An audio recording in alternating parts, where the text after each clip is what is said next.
এবং কি পাওয়া গেল আপনার?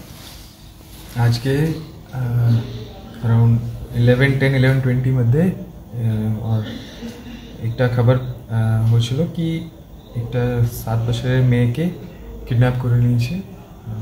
তারপরে পুলিশ ওখানে পৌঁছেছে। তারপরে ওখানে যে প্রাইমারি আইডেন্টিফাইবল পয়েন্টস আছে যে আর যে বাবাকে জিজ্ঞাসাবাদ করা হয়েছে, যে যার থেকে কিছু ক্লু আমরা পেয়েছিলাম কি একটা বাইক আছে পালসার 220 পসিবলি অ্যান্ড কোনো নাম্বার প্লেট নেই।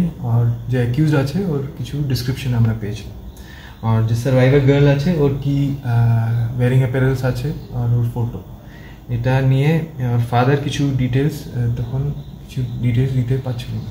তো এর জন্যে আমরা সব টিমসকে অ্যাক্টিভেট করেছি। Bihar border area Bihar border কাছাকাছি আছে, এর জন্য আমরা বিহার বর্ডারে প্রথমে নাকা স্টার্ট করেছি। আর সিসিটিভি টিম আর একটা ট্র্যাকিং টিম, এটা মাল্টিপল ট্র্যাকিং টিমস আমরা মানে সব রুটস এক্সপ্লোর করার জন্য ওখান থেকে পাঠিয়েছি। রুটস এক্সপ্লোর করার পরে আমরা যে যখন চলছিল আমরা যে করসপন্ডিং ডিস্ট্রিক্টস আছে ইসলামপুর আর রায়গঞ্জ আর কাটিহার, ওখানেও আমরা ইনফরমেশন দিয়েছি কি এরকম ঘটনা হয়েছে।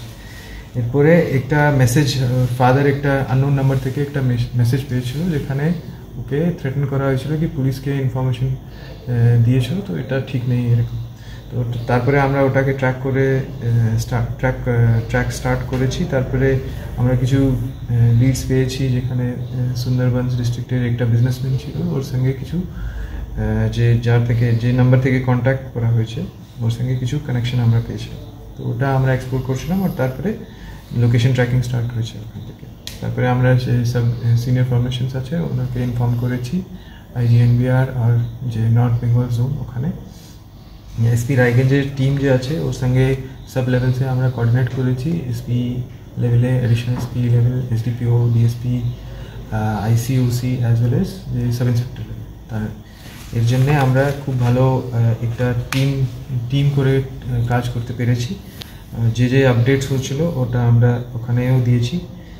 একটা ফোন হয়েছিল যেখানে আমরা একটা মতলব যে মেয়ের সঙ্গে কথা হয়েছিল বাবার, তো ওখানে কিছু উইন্ড নয়েজ আমরা পেয়েছিলাম, যার জন্য আমরা কনফার্ম হয়েছিলাম কি এখনও বাইকে আছে আর হয়তো যে এখানে কোনো ডাইভার্জন থার্ড পার্সন ইনভলভ নেই, যে টিম নিয়ে গেছে ওর সঙ্গেই কথা হচ্ছে। তো এর জন্যে আমরা কনফার্ম হয়েছিলাম কি আমাকে এই টিমকেই টার্গেট করতে হবে।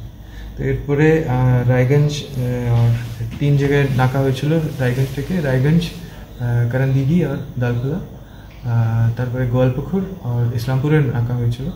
তো এর জন্যে টিম ওকে আইডেন্টিফাই করেছে, ওখানে ধরে ফেলেছে ওকে। আমরা তারপরে জিজ্ঞাসাবাদ ধরে ফেলেছে। এর মধ্যে ও মেয়েকে ওখান থেকে মোটরসাইকেল থেকে পুশ করে দিয়েছে। তো প্রথমে আমরা মেয়েকে রেস্কিউ করলাম, তারপরে যে অ্যাকিউজ আছে ওনাকে ধরা হয়েছে। ওখান থেকে ব্যাগ থেকে আমরা কিছু একটা আর্মস পেয়েছি, একটা অ্যামিনিশন পেয়েছি আর বাকি কিছু সেলো টেপ আর এরকম জিনিসও পেয়েছি ব্যাগে। আর যে বাবার যে আমরা ওকে রুট যে এখন আমরা পেয়েছি কি ও আগে থেকে মতলব চেষ্টা করেছিল কি ওখান থেকে বিহার যাওয়ার জন্য, কিন্তু নাকা পেয়ে ওর রুট ডাইভার্ট করে ইটাহার হয়ে তারপরে দালখোলার দিকে যাচ্ছিল।